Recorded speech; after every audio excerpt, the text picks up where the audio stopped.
Hello students, I'm again back with part 2 of chapter number 12, Jahangir and Shah Jahan. Students, I hope you all have seen part 1 of this chapter. If not, do watch it. बेटा part 1 का जो video था उसमें हम यहाँ तक discuss कर चुके हैं। पार्ट 2 हम स्टार्ट करेंगे शाहजहाँ से। तो शाहजहाँ रूल करना स्टार्ट करते हैं 1628 में और इनका रूल चलता है 1658 तक। तो टोटल 30 इयर्स रूल करते हैं हमारे शाहजहाँ। रूल स्टार्ट होगा 1628 से, ख़त्म होगा 1658 पर। तो जब जहांगीर की डेथ हो जाती है, जहांगीर जो शाहजहाँ के पापा हैं, है ना, आफ्टर हिज फादर डेथ, जब इनके पापा की डेथ हो जाती है तो प्रिंस खुर्रम को थ्रोन मिल जाता है। देखो जहांगीर की डेथ हुई तो राजा कौन बन गए? शाहजहाँ। शाहजहाँ का नाम ही क्या था? खुर्रम। उन्होंने टाइटल लिया था शाहजहाँ का, ठीक है। तो after his father's death prince Khurram ascended the throne in 1628 under the title of Shahjahan. इन्होंने अपनी पोजीशन को सिक्योर किया था अपने भाई खुसरो को मारकर, और अपने छोटे भाई को भी इन्होंने मार दिया था। इनका नाम था शहरयार। तो भाई अपने भाइयों को मार कर इन्होंने अपनी पोजीशन को सिक्योर किया था। इवन अपने छोटे भाई शहरयार को भी इन्होंने मारा था। बेटा एक बात और ध्यान से सुनना कि जब शाहजहाँ का रूल स्टार्ट हुआ और शाहजहाँ ने कैंपेनिंग की और टेरिटोरियल एक्सपांशन किया, तो under the reign of Shahjahan जो मुग़ल एम्पायर था वो अपने जेनिथ पे पहुंच चुका था। टॉप पॉइंट, शीर्ष पॉइंट बोल दो या हाईएस्ट पॉइंट बोल दो, मतलब बहुत ज़्यादा काम शाहजहाँ ने किया और अपने एम्पायर को जेनिथ पे, टॉप पॉइंट पे पहुंचा दिया। जो मुग़ल एम्पायर था इस टाइम तक इस तरीके से कार्व्ड आउट हो चुका था इंडिया में कि इनकी मिलिट्री को टक्कर देने वाला कोई नहीं था, इनके टेरिटोरियल एक्सटेंट को टक्कर देने वाला कोई नहीं था, और ना ही तो किसी के पास इतनी वेल्थ थी जितनी मुग़ल एम्पायर के पास थी। तो एक पर्टिकुलर टाइम आया इंडियन हिस्ट्री में जब मुग़ल एम्पायर की ताकत से कोई अपने आप को कंपेयर नहीं कर पा रहा था, कोई इनका मैच था ही नहीं। ये लोग अनमैच्ड हो गए थे, ना ही तो कोई इनसे मैच कर सकता था मिलिट्री माइट में, ना ही तो टेरिटोरियल एक्सटेंट में, और ना ही तो वेल्थ में। अब हम टेरिटोरियल कैंपेन्स को डिस्कस करेंगे। तो सबसे पहले टेरिटोरियल कैंपेन्स में हम डिस्कस करेंगे डेक्कन को। तो शाहजहाँ जो थे वो अपने दादाजी से बहुत इंस्पायर थे। शाहजहाँ के पापा थे जहांगीर और जहांगीर के पापा थे अकबर। तो अकबर से बहुत ज़्यादा इंस्पायर थे, मतलब अपने दादाजी से, और चाहते थे कि टेरिटोरियल एक्सपांशन जैसे मेरे दादाजी ने किया मैं भी वैसे ही करता रहूँ। तो वो चाहते थे कि डेक्कन को मुग़ल कंट्रोल में ले आया जाए, ठीक है। Like his grandfather he also want Deccan to be controlled by Mughals. Ahmednagar, Bijapur, Golconda, ये 3 इम्पॉर्टेंट स्टेट्स थे डेक्कन के। 3 इम्पॉर्टेंट स्टेट्स कौन से थे डेक्कन के? अहमदनगर, बीजापुर, गोलकोंडा। ये जो स्टेट्स थे इन्होंने शेल्टर दिया था मुग़ल एम्पायर के एनिमीज़ को, ठीक है। और मुग़ल एम्पायर की स्टेबिलिटी के लिए भी ये बहुत बड़ा थ्रेट थे, चेतावनी थे। तो बेटा फिर से ध्यान से सुनो। अहमदनगर, बीजापुर, गोलकोंडा, ये 3 ऐसे इंपॉर्टेंट स्टेट्स थे जो कहीं ना कहीं टक्कर दे सकते थे मुगल्स को। साथ ही साथ इन्होंने मुगल्स के एनिमीज़ को भी शेल्टर दिया, पनाह दी थी। तो भाई शाहजहाँ चाहते थे कि इन स्टेट्स को सप्रेस करना बहुत ज़रूरी है, अदरवाइज़ ये हमारे लिए एक बड़ा खतरा बन सकते हैं, थ्रेट हो सकते हैं स्टेबिलिटी के लिए। तो शाहजहाँ ने ये रियलाइज़ कर लिया था, इसलिए उन्होंने ये बहुत ज़रूरी समझा कि इन स्टेट्स को हम पूरी तरह सप्रेस कर दें, इनका दमन कर दें। बेटा शाहजहाँ ने जो निज़ाम शाही डायनेस्टी थी अहमदनगर की, उसको अपने कंट्रोल में ले आए 1633 सीई में। 1633 सीई में जो निज़ाम शाही डायनेस्टी थी वो मुग़ल कंट्रोल में आ गई। लाने वाले कौन थे? शाहजहाँ। बीजापुर, गोलकोंडा ने भी 1636 सीई में सुज़ेरनिटी को एक्सेप्ट कर लिया कि भैया अब हम भी आपका आधिपत्य स्वीकार करते हैं, हम आपके कंट्रोल में रहेंगे, लड़ाई वड़ाई मत करो, हमें आपकी सुज़ेरनिटी मतलब आपका आधिपत्य एक्सेप्टेड है। मतलब गोलकोंडा को जो रूल कर रहा था वही रूल करेगा, बीजापुर को जो रूल कर रहा था वही रूल करेगा, पर अब इनके एक्चुअल रूलर मुग़ल हो जाएंगे और इन्हें भी मुग़ल पॉलिसीज़ को एक्सेप्ट करना पड़ेगा। ऑल द कनकर्ड एरिया, जितने भी कनकर्ड एरियाज थे डेक्कन के, उन्हें औरंगज़ेब के चार्ज में दे दिया गया। औरंगज़ेब से कह दिया गया कि भाई अब तुम इनको कंट्रोल करना, जितना एरिया अपन लोगों ने जीत लिया है। जो डेक्कन स्टेट्स थे वो डायरेक्टली मुग़ल एम्पायर के कंट्रोल में नहीं आए थे। उनसे मैंने बोला ना कि भाई जो बीजापुर का रूलर था वो बीजापुर का रूलर ही रहेगा, जो गोलकोंडा का रूलर था वो गोलकोंडा का रूलर ही रहेगा। पर अल्टीमेटली इनने आधिपत्य स्वीकार कर लिया है मुग़ल डायनेस्टी का। मुग़ल डायनेस्टी के रूल्स रेगुलेशन ये मानेंगे और उन्हें कुछ ट्रिब्यूट देंगे, एनुअल कुछ ट्रिब्यूट इनको मुग़ल एम्परर को देना पड़ेगा, एक मोटी ताजी रकम इनको मुग़ल्स को देनी पड़ेगी। जो वेल्थ कलेक्ट होती थी डेक्कन स्टेट से, उसने मुग़ल्स को और रिच बना दिया, ठीक है। पर एक बात और हुई कि यहाँ से एक नया दुश्मन भी खड़ा हो गया और वो दुश्मन थे मराठास, ठीक है। जो वेल्थ कलेक्ट होती थी डेक्कन स्टेट से, उसने मुग़ल को रिच बनाया, पर एक इसका दुष्परिणाम भी हुआ कि जो डेक्कन था वहाँ पर फाइनेंशियल क्राइसिस आई और रास्ता बन गया किसके राइज होने का, मराठास के राइज होने का। मराठास अब यहाँ से बढ़ना चालू करेंगे। तो बेटा ये जो वर्ड कॉन्सिक्वेंसेस, इसका मतलब तो होता है परिणाम, डाय का मतलब होता है भयानक, मतलब अब दुष्परिणाम, भयानक परिणाम हमें देखने को मिलेंगे। किस फॉर्म में, मराठास के फॉर्म में, मराठास का राइज होगा। बेटा अब हम डिस्कस करेंगे अदर कैंपेन्स को। तो 1645 सी में जो शाहजहाँ थे उन्होंने ट्रूप्स को भेजा सेंट्रल एशिया में to mimic the glory of Timur. वो भी तैमूर की तरह अपनी प्रसिद्धि फैलाना चाहते थे, तैमूर की ग्लोरी को मिमिक करना चाहते थे, इसीलिए उन्होंने भी कैंपेन भेजा सेंट्रल एशिया में। पर ये कैंपेन फेल हो गया, बुरी तरह फेल हुआ। या सोच रहे थे जैसे भाई तैमूर प्रसिद्ध था, महान था, फेमस था, वैसे ही मैं भी बन जाऊँगा। तो मिमिक करने का मतलब होता है नकल करना। तो तैमूर की नकल करने के लिए ही ये भी सेंट्रल एशिया की तरफ जाना चाहते थे, पर ये कैंपेन बुरी तरीके से फेल हो गया, ठीक है। बेटा जब जहांगीर का रूल था तो कांधार को कैप्चर कर लिया था शाह ऑफ पर्शिया ने। जब जहांगीर रूल कर रहे थे, इसका ही फर्स्ट पार्ट आपने देखा होगा, तो वहाँ पर हमने डिस्कस किया था कि शाह ऑफ पर्शिया ने कंट्रोल कर लिया था कांधार का। शाहजहाँ ने बहुत सारे अटैम्प्ट किए कि भाई वो कांधार वापस ले ले, पर वो इसमें भी फेल हुए। मतलब सेंट्रल एशिया में वो तैमूर की तरह प्रसिद्ध होना चाहते थे, तैमूर की नकल कर रहे थे, वहाँ फेल हो गए।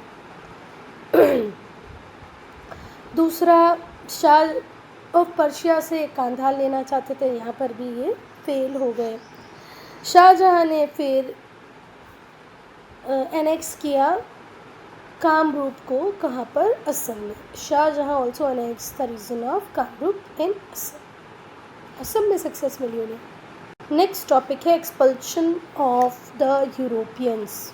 क्यों किया होगा ऐसा, बताओ, क्यों सोचा होगा शाहजहाँ ने कि मुझे यूरोपियंस को निष्कासित कर देना है, बाहर निकालना है, क्यों सोचा होगा? उसकी भी बहुत सारे रीजंस हैं, हम डिस्कस करेंगे। अकबर और जहांगीर ने पोर्तुगीज़ को, इंग्लिश ईस्ट इंडिया कंपनीज़ को परमिशन दे दी थी कि अपने ट्रेडिंग सेटलमेंट बना लो इंडिया में, है ना। अकबर ने भी दे दी थी, जहांगीर ने भी दे दी थी, सूरत में इन लोगों ने अपने ट्रेडिंग सेटलमेंट बना भी लिए थे।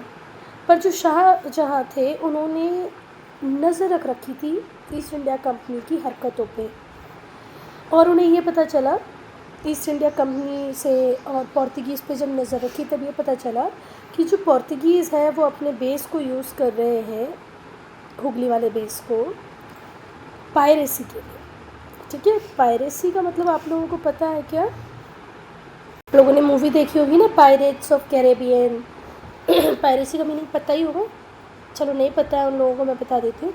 जब आप ओशन में चोरी करते हो, डकैती करते हो, तो उसी को कहते हैं पायरेसी, और पायरेट्स वो लोग जो ऐसा करते हैं। तो जब एक क्लोज नज़र रखी शाहजहाँ ने इंग्लिश ईस्ट इंडिया कंपनी पे और पोर्तुगीज़ पे, तो उन्हें कहीं से पता चला कि ये जो पोर्तुगीज़ हैं ये हुगली, मतलब कोलकाता में जो बेस है इनका, उससे ये पायरेसी कर रहे हैं बे ऑफ बंगाल में। तो उन्होंने अपने फोर्सेस को भेजा कि जाओ पोर्तुगीज़ को एक्सपेल कर दो हुगली से, उनको बोल दो कि यहाँ से तुम निकल जाओ। चेक पॉइंट को हम डिस्कस करेंगे। Which among the following was not the following three important states of Deccan? तो डेक्कन में अहमदनगर भी था, गोलकोंडा भी था, पर कामरूप नहीं था, क्योंकि कामरूप तो कहाँ था? असम में। Shahjahan sent troops to central Asia, Shahjahan ने सेंट्रल एशिया में कब ट्रूप्स भेजे थे? बताओ कब भेजे थे? 1645 सी में। ठीक है, उसके बाद आता है which of the following is not matched correctly, इनमें से कौन सा करेक्टली मैच नहीं है? तो प्रिंस सलीम ही जहांगीर थे, आपको पता है। महरूनिसा ही नूरजहां थी, और प्रिंस खुर्रम औरंगज़ेब नहीं थे। ठीक है, चलो नेक्स्ट है, बीजापुर और गोलकोंडा ने एक्सेप्ट कर लिया था शाहजहां की सुज़ेरेनिटी को कब? तो ये हुआ था 1636 में। शाहजहां ने अपनी फोर्सेस को भेजा किसको एक्सपेल करने के लिए? पोर्तुगीज़ को। तो चलो फिर से एक बार डिस्कस कर लेते हैं, इनमें से कौन डेक्कन का इम्पोर्टेंट स्टेट नहीं है? तो वो है कामरूप। कामरूप असम में है। शाहजहां ने सेंट्रल एशिया में ट्रूप्स भेजे थे 1645 में। प्रिंस सलीम ही जहांगीर है, महरूनिसा नूरजहां है, पर प्रिंस खुर्रम औरंगज़ेब नहीं है। बीजापुर और गोलकोंडा ने शाहजहां की सुज़ेरेनिटी को एक्सेप्ट किया 1636 में। ठीक है, नेक्स्ट, शाहजहां ने अपनी फोर्सेस को कहा कि तुम एक्सपेल कर दो किसको? पोर्तुगीज़ को। कहाँ से? हुगली। हुगली कहाँ है? कोलकाता में। एडमिनिस्ट्रेशन एंड इकॉनमी, तो जो शाहजहां थे उनको आप, उनकी रीन को आप ऐसा बोल सकते हो कि उनकी रीन में स्टेबिलिटी थी, वो एक बहुत प्रोग्रेसिव रूलर थे। Shahjahan had been described as stable and progressive ruler, बहुत प्रोग्रेसिव रूलर थे। पॉलिटिकल स्टेबिलिटी थी, इकोनॉमिक स्टेबिलिटी थी, इनके टाइम में स्टेबल रूलर थे। कोई भी सीरियस थ्रेट नहीं था एम्पायर की सिक्योरिटी को। जब शाहजहां रूल कर रहे थे तो ऐसा नहीं था कि आज यहाँ से अटैक हो जाएगा, कल वहाँ से हो जाएगा। सिक्योरिटी थी।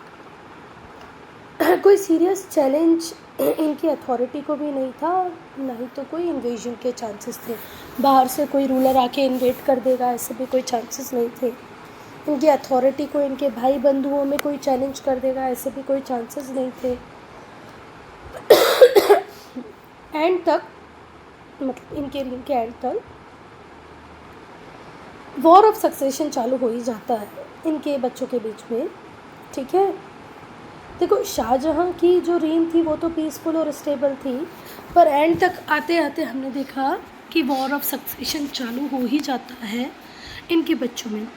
देखो बेटा, अकबर के बाद से या अकबर के भी पहले से बेटा, ये हमने कंटिन्यूसली देखा है कि कौन सा एरिया किसको मिलेगा, इस बात को लेकर के राजा कौन बनेगा। मुग़ल डायनेस्टी में बार बार लड़ाइयाँ तो हुई हैं।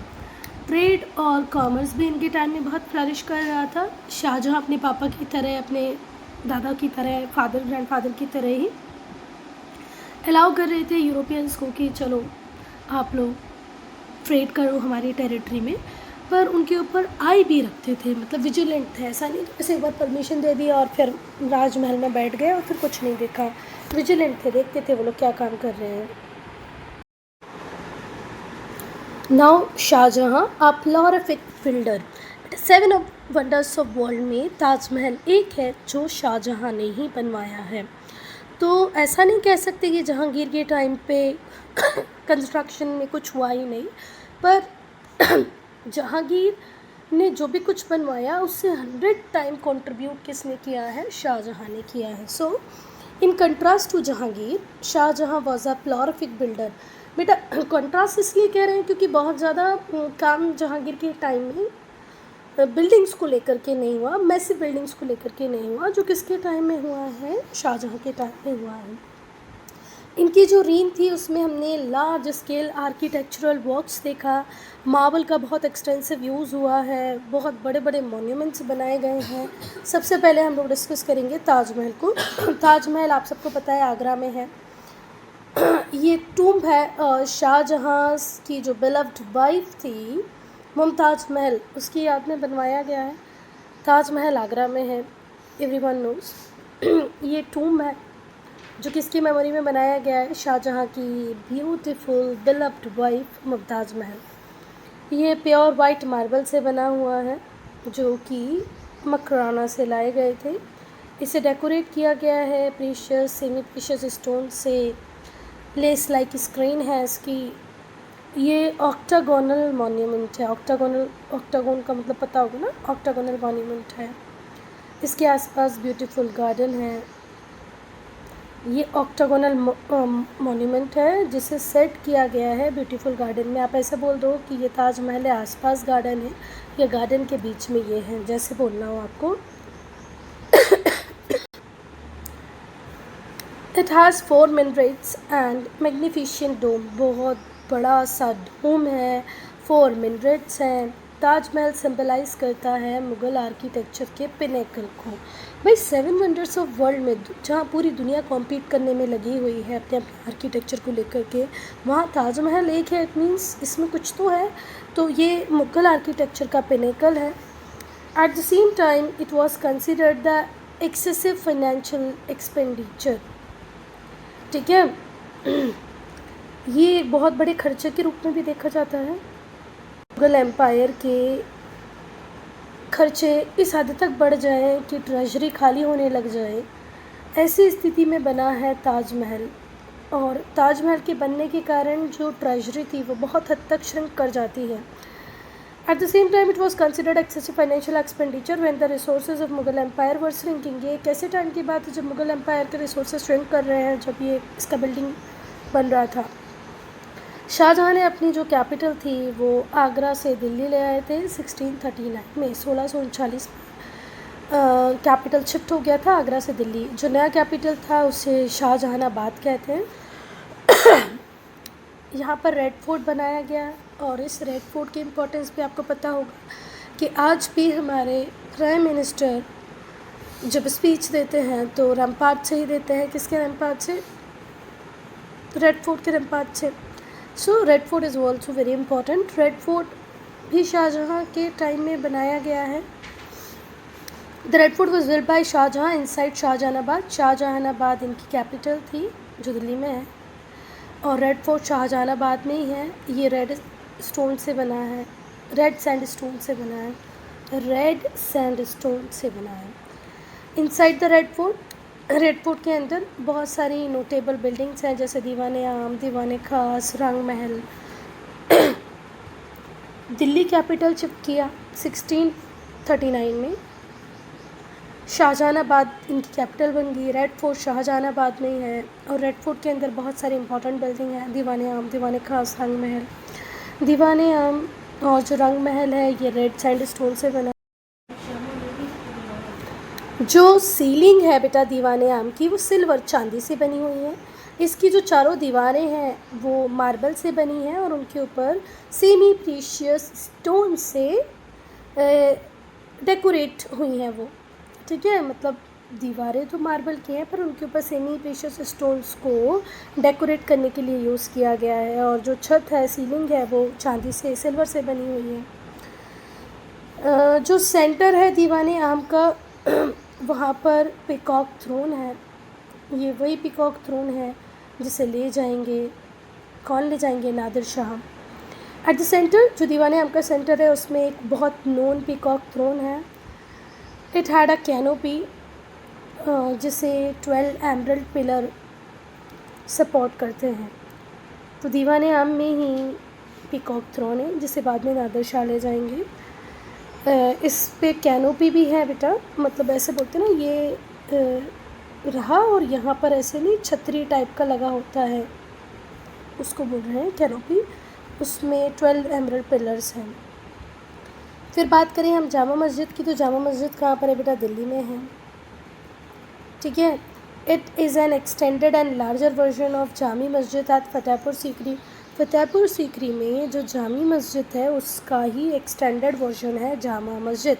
जामी मस्जिद कहाँ पर है? फतेहपुर सीकरी। उसको ही बड़ा कर दिया गया है और नाम क्या दे दिया गया है? जामा मस्जिद। मतलब कहीं और बनाया, दिल्ली में बनाया, थोड़ा बड़ा बनाया, ऐसा नहीं कि जामी मस्जिद को बड़ा कर दिया गया। जामी मस्जिद तो फतेहपुर सीकरी, दिल्ली में एक नई मस्जिद बनाई गई जो किसकी तरह ही थी? जामी मस्जिद की तरह ही थी, उसका नाम रखा जामा मस्जिद। ये अपने टाइप की सबसे बड़ी बिल्डिंग है जामा मस्जिद। अब बेटा हम असेस करेंगे शाहजहाँ के रीन को। तो शाहजहाँ का जो रीन था उसे बहुत सारे हिस्टोरियन डिस्क्राइब करते हैं golden age of Mughal empire. पूरे मुग़ल एम्पायर का स्वर्णिम युग कहा जाता है शाहजहाँ के रूल को। अंडर हिम जो मुग़ल रूल था वो एब्सोल्यूट पीक तक पहुंच जाता है, सीने तक पहुंच जाता है। ट्रेड कॉमर्स बहुत अच्छा होता रहता है, पीस रहता है, स्टेबिलिटी होती है, सिक्योरिटी होती है, कोई लॉ एंड ऑर्डर की क्राइसिस नहीं होती, शांति है, पैसा वैसा बहुत है, व्यापार वाणिज्य भी बहुत अच्छा चल रहा होता है। मतलब मुग़ल एम्पायर का पीक किसके टाइम में ही आता है? शाहजहाँ के टाइम में ही आता है। बहुत सारे हिस्टोरियन इसे गोल्डन एज कहते हैं। His reign was also known for beautiful and magnificent architecture. अभी हमने देखा रेड फोर्ट, ताजमहल, ऐसे बड़े बड़े मैग्निफिशेंट बिल्डिंग भी इनके टाइम में बनते हैं। एक अकेले ताजमहल को देखने के बाद ही आपको इनकी वेल्थ और ग्लोरी दोनों का ही पता चल जाएगा कि ताजमहल इतना ब्यूटीफुल, इतना मार्बल, इतना ग्रैंड, क्या कोई गरीब व्यक्ति उसको बना सकता था या कोई 100 व्यक्ति उसको बना सकता था? मुश्किल काम। पर बेटा शाहजहाँ के रीन के कुछ डार्कर साइड भी थे, वो भी हम डिस्कस करना ज़रूरी है कि भाई कुछ तो ऐसा भी था जो नहीं होना चाहिए। बेटा बहुत सारे जो शाहजहाँ के मिलिट्री एक्सपीडिशंस थे वो फेलियर थे। अभी हमने देखा ना, सेंट्रल एशिया में जाना हो, कांधार को वापस लेना हो, सब फेलियर था, जिससे मुग़ल एम्पायर की वीकनेस दिखाई पड़ती है। ऐसा नहीं था कि सब कुछ 100% सही था। जो इनके बिल्डिंग प्रोजेक्ट्स थे और जो इनके मिलिट्री फेल्ड मिलिट्री एक्सपेंडिचर्स थे वो बर्डन की तरह थे। आपने ताजमहल बनाया, आपने रेड फोर्ट बनाया, आपने इतना कुछ बनवाया जिसकी वजह से जो ट्रेजरी थी वो एम्प्टी हो गई, खजाना खाली हो गया। आप अननेसेसरी मिलिट्री एक्सपेंडिचर करते रहे, एट दी एंड वो भी फेल रहे। पास हो जाते तो कोई और बात थी। इतना ग्रैंड आप एम्पायर मतलब बिल्डिंग बना रहे थे जिस वजह से ट्रेजरी खाली हो रही थी, राजकीय कोष खाली हो रहा था। और ये जो पैसा ख़त्म हो रहा था इस वजह से, भाई राजकीय कोष अगर खाली होगा तो राजा को चिंता होगी ना, तो अब उस कोष को तो भरना ही है। तो उस कोष को उन्होंने कैसे भरा, उसके लिए पैसा कहाँ से आया? लोगों के ऊपर, अपने सब्जेक्ट के ऊपर, जनता के ऊपर टैक्स लगा दिए। बहुत सारे गांव इस वजह से पूरे के पूरे रियून हो गए, एग्रीकल्चर सफ़र करने लगा, एग्रीकल्चर को एक बहुत बड़ा सेटबैक मिला। Getting my point? See 100% everything is not good, ठीक है? सारी चीज़ें 100% बिल्कुल सही नहीं थी। मिलिट्री एक्सपेंडिचर फेल हो रहे थे, पैसा बर्बाद, तो बड़ी बड़ी बिल्डिंगें हो रही थी, राजकोष खाली हो रहा था। तो पैसा कहाँ से आए? तो चलो टैक्स बढ़ा दो। टैक्स किसके ऊपर बढ़ेगा? सब्जेक्ट के ऊपर बढ़ेगा। गांव के गांव बर्बाद हो गए, एग्रीकल्चर को एक बहुत बड़ा सेटबैक मिला। Now successors of Shahjahan. Successors of Shahjahan, तो शाहजहाँ की रीन का जब एंड हो रहा था तो वॉर ऑफ सक्सेशन चालू हो जाता है। ये तो प्रथा ही थी इनके घर में। 4 बेटे थे, दारा शिको, सूजा, औरंगज़ेब और मुराद। शाहजहाँ के कितने बेटे थे बेटा? 4। दारा शिको, सूजा, औरंगज़ेब, मुराद। 1657 CE में जो शाहजहाँ थे वो बीमार पड़ गए और ऐसे र्यूमर उठने लगे कि भाई वो तो मरने वाले हैं या मर ही गए हैं। तो इनके जो बेटे थे उनमें स्ट्रगल चालू हो गया कि अब थ्रोन किसके पास रहेगा। जब शाहजहाँ एक बार बीमार हुए तो ऐसे र्यूमर्स उड़ गए कि भाई ये तो मर ही गए हैं। तो चारों बेटे लड़ने लगे, राजा कौन बनेगा? औरंगज़ेब ने अलायंस बनाया मुराद के साथ और दारा को हरा दिया। औरंगज़ेब दिल्ली जाते हैं और राजा को जेल में डाल देते हैं। मतलब शाहजहाँ मरे नहीं थे, तो उनके मरने की खबरें उड़ी थी, है ना? तो खबरें उड़ते के साथ ही लड़ने लगे। दारा को हराकर औरंगज़ेब दिल्ली आते हैं और राजा को जेल में बंद कर देते हैं, ठीक है? Dara was arrested and executed and Shuja fled to Burma. Dara को तो अरेस्ट किया, मार दिया और सूजा बर्मा भाग गए। औरंगज़ेब अकेला बचा विक्टोरियस, उससे ही थ्रोन मिल गया, ठीक है? 1658 CE में शाहजहाँ की डेथ हो जाती है 1666 में और उन्हें मुमताज़ महल के पड़ोस में ही ताजमहल में बरी कर दिया जाता है। आपके दिमाग में एक क्वेश्चन घूम रहा होगा कि दारा को हराया मुराद की हेल्प से, सूजा जी भाग गए बर्मा, औरंगज़ेब को मिल गया ताज, मुराद के साथ क्या हुआ? तो देखो ये भाई भाई अपने ही नहीं हुए, औरंगज़ेब ने मदद ली मुराद की और दारा को हराया, पर फाइनली मुराद को भी मार दिया औरंगज़ेब ने। मुराद को भी जिंदा नहीं छोड़ा, बाद में मारा पर मार दिया। ठीक है, चलो तो चैप्टर को ख़त्म करते हैं यहीं। अच्छा, चेक पॉइंट देखना है क्या? ये आप खुद करना, अच्छे मतलब बढ़िया है, आपको पता होना चाहिए, जब पढ़ोगे तो आपको पता चलेगा।